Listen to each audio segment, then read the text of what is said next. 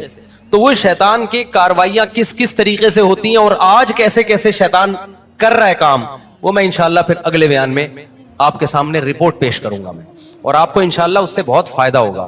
کہ پہلے تو شیطان غیر مسلم کو کوشش کرتا ہے اسلام میں داخل نہ, اس کے لیے شیطان کیا کیا طریقے استعمال کر رہا ہے, غیر مسلموں کو کیسے الو بنا رہا ہے وہ. پھر جو مسلمان ہو چکے ہیں ان کے ایمان پہ کہاں سے ڈاکے مارتا ہے, کیسے ان کو روکتا ہے, کیسے ورغلاتا ہے. پھر جس کے بارے میں شیطان کو یقین ہو گیا نا کہ یہ اسلام سے ہٹنے والا نہیں ہے, تو شیطان پتہ ہے کیا کرتا ہے؟ غیر اسلام کو اسلام بنا کے پیش کر دیتا ہے. جو چیز اسلام نہیں ہے اس کو کیا شو کرتا ہے؟ یہ اسلام ہے. لہذا اللہ کی محبت میں انسان اس سے چمٹتا ہے, اللہ کی محبت میں انسان اس سے. اب آپ بتاؤ سیالکوٹ کا جو حادثہ ہوا تھا کہ جن لوگوں نے اس کو قتل کر دیا اسٹیکر پھاڑنے پر ایک غیر مسلم کو, کیا یہ قتل اسلام میں حلال تھا؟ بولو نا. لیکن قتل کرنے والوں نے عشق مصطفیٰ کا لیبل لگا کے قتل کیا ہے. ویسے تو زیادہ تر یہ پلان ہوتا ہے, جو اسلام دشمن این جی اوز ہے نا وہ پیسہ دے رہی ہوتی ہیں ملک میں تخریب. ابھی جیسے عیسائیوں کے چرچوں کو جلا دیا, تو یہ غیر ملکی ایجنسیاں بھی ہیں جو آپ کے ملک میں نا ان کو پتا ہے یہ مذہبی جنونی قسم کے کچھ لوگ ہوتے ہیں, ان کو مذہب کے نام پہ کچھ بھی کروا لو, تو وہ ان کے لیڈروں کو پیسے دے رہے ہوتے ہیں کہ اچھا ہے آپ اپنے ماتحت لوگوں کو عشق مصطفیٰ کے نام پہ جذباتی بناؤ اور بولو کہ کوئی بھی کسی بھی وقت نبی کی یاد میں پھٹ جائے تو جنت میں جائے گا وہ. تو کچھ غیر مسلم عناصر بھی ہیں جو یعنی اسلام دشمن عناصر بھی یہ کام کر رہے ہوتے ہیں. ہو سکتا ہے وہ عیسائی کیوں نہ ہو, عام عیسائیوں کو نہیں پتا ہوتا, ہو سکتا ہے وہ ہندو ہی کیوں نہ ہو, عام ہندوؤں کو نہیں پتا ہوتا. تو دنیا میں پیسے کے ذریعے کچھ بھی کروایا جا سکتا ہے, لیکن ان کو سرپھیرے لوگ چاہیے ہوتے ہیں, ان کو پتا ہوتا ہے. ایک انگریز نے بڑی پیاری بات کی ہے, اس نے کہا ہے کہ دیکھو جب بھی آپ دنیا میں ہر کام کے ماہر نہیں ہو, آپ دنیا میں ہر کام کے ماہر نہیں ہو, لیکن آپ پھر بھی دنیا میں ہر کام کر سکتے ہو. سوال پیدا ہوتا ہے بھائی جب میں دنیا میں ہر کام کا ماہر نہیں ہوں تو میں ہر کام کیسے کر سکتا ہوں؟ تو کہا کہ ہر کام کے ماہرین سے کروا لو. نہیں یہ بات سمجھ میں؟ بھائی دیکھو میرے پاس کوئی آتا ہے, مفتی صاحب میرے گردے میں درد ہے, میں آپ سے علاج کروانا چاہتا ہوں. اب مجھے پتا ہے میں گردوں کا علاج نہیں جانتا, لیکن میں پھر بھی کر سکتا ہوں. کیسے؟ میں کسی ڈاکٹر سے رابطہ کروں, ڈاکٹر کو بولوں کہ بھائی میں آپ کے پاس ایک بندہ بھیج رہا ہوں, آپ بولو کہ میں مفتی صاحب کا نمائندہ ہوں, مفتی صاحب نے میرے ذمہ لگایا اس کے گردے ٹھیک کرنا, اور ڈاکٹر صاحب فیس آپ کو میں دوں گا, اس سے نہیں لینا. ٹھیک ہے نا,